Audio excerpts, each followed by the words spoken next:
Greetings. When we think about the question of identity, many people struggle with that question. Who am I? Who am I really?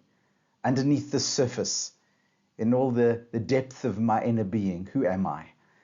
In this particular journey, we look at the identity of Jesus and how he sees himself, the I am statements of Jesus from the Gospel of John.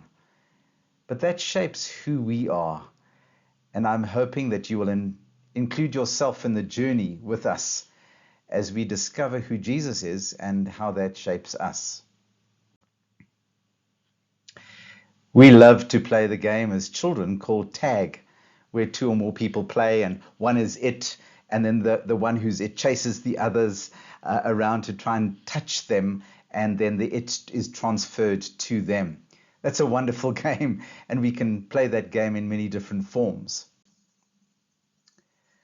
The particular version of that game that I like is the person who's it chases after the others and then touches the one, but the one who is it doesn't lose itself. But the person who's tagged then becomes that as well. It's a multiplication. And so as we look at the statements of Jesus, he doesn't lose who he is, but he chases after us, the pursuing God, and tags us so that we become it as well. So who Jesus is then touches us, and we become a reflection of who he is, and we become many Jesuses as well. Join us on this journey, not as a game, but as a reality of discovering our identity in Christ. The I am statements come from the Old Testament, Exodus, when Moses is talking to God and God revealed God's self to Moses by saying, I am who I am. It's about identity. And so the Septuagint gives us this particular phrase, ego eimi. I am who I am. Ego, I am. Eimi, I am. I am who I am. It's about the nature and identity of God's personhood. And so as we understand this, it is understanding ourselves in the light of how God has created us. As God has formed us miraculously and wonderfully together in our mother's wombs. And that identity that we discover is because we go back to the roots of our being and discover we created in the image of God.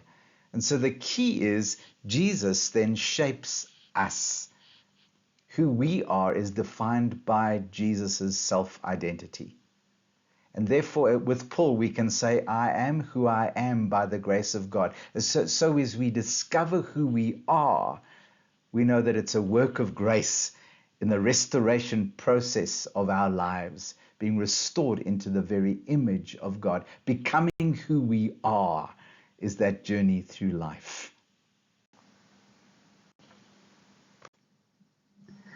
So becoming who we really are is about restoring our state of being. It's about understanding who God is and who we are created to be in his image. And therefore we continuously understand that we find satisfaction in Jesus. Our yearning, our longing finds its fulfillment in our relationship with Jesus. And so we can simply be. We don't have to perform or do things in order to achieve or even to get God's approval. We can simply be. I am who I am. And that we can say, I am a child of God. I'm a child of God. Richard Rohr invites us to say this statement, be still and know that I'm God, in a diminishing format until we get to the root word, be. Be. Just be in the presence of God. Be a child of God. Be who you are. And so I'm wanting to tag you today. I'm inviting you to let God catch you as he chases after you and tags you. And God says to you, I know who you are. Let me reshape you into that beauty in which you have been created. And so that tag is for you today, that you can say, I am a child of God. God bless you.